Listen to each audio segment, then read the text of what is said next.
রাগ দমন করা সম্পর্কে নবী সাল্লাল্লাহু আলাইহি সাল্লাম কি বলেছেন?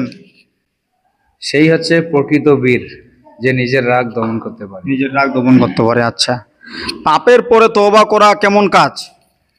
পাপের পর তওবা করা, পাপের উপর ওয়াজিব। আল্লাহর কাছে প্রিয়তম কাজ। আচ্ছা, অন্যকে ক্ষমা করা কেমন গুণ? মহৎ গুণ। মহৎ গুণ। আচ্ছা, কে প্রকৃত ধনী? যে অন্তরের ধনী প্রকৃত।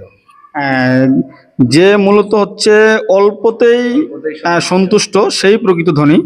আচ্ছা, আমরা জান্নাত জাহান্নাম সম্পর্কে কিছু প্রশ্ন শুনবো ইনশাল্লাহ।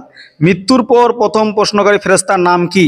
মুনকার এবং নাকির। মুনকার এবং নাকির। কবর জীবনের নাম কি? আলেমে বারজাক। আলমে বারজাক। কিয়ামতের আগে কোন ফু দেওয়া হবে? সিংগায় ফুৎকার দেওয়া হবে। এই ফুটি কে দিবেন? হযরত ইসরাফিল আলাইহিস সালাম। হযরত ইসরাফিল আলাইহি ওয়াসাল্লাম। আচ্ছা, কিয়ামতের দিন কতবার সিংহায় ফু দেওয়া হবে? কিয়ামতের দিন 2বার সিংগায় ফুৎ দেওয়া হবে। 2বার সিংহায় ফু দেওয়া হবে। আর জান্নাতে কিসের কিসের নদী বা ঝর্ণা থাকবে? জান্নাতে পানির নদী থাকবে, মিষ্টি পানির, এবং মদ এবং মধুর এবং দুধের নদী থাকবে। জি, শুকরিয়া। জাহান্নামের রক্ষক বা জাহান্নামের মালিক কোন ফেরেশতাকে বলা হয়? হযরত মালিক আলাইহিস সালাম। আচ্ছা, জান্নাত কয়টি? জান্নাত একটি। জি, আর দরজা কয়টি? এবং তার দরজা 8টি। জি, বলতে পারবেন কি কি? জি না।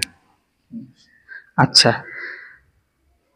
কিয়ামতের দিন মানুষ কোথায় জড়ো হবে? হাসরের ময়দানে। হাসরের ময়দানে জড়ো হবে। শুকরিয়া, সুন্দর। আচ্ছা আচ্ছা, হজ কোথায় আদায় করা হয়? মক্কা মুকাররমা। মক্কা মুকাররমায়। আচ্ছা, মুসলিমদের বছরে কয়বার জাকাত দিতে হয়? একবার। একবার। সেটা কতটুকু দিতে হয়? এটা 2.5%। 2.5%, শতকরা 2.5 টাকা। আচ্ছা, যদি আচ্ছা, ফসলের কি দিতে হয়? ওসর।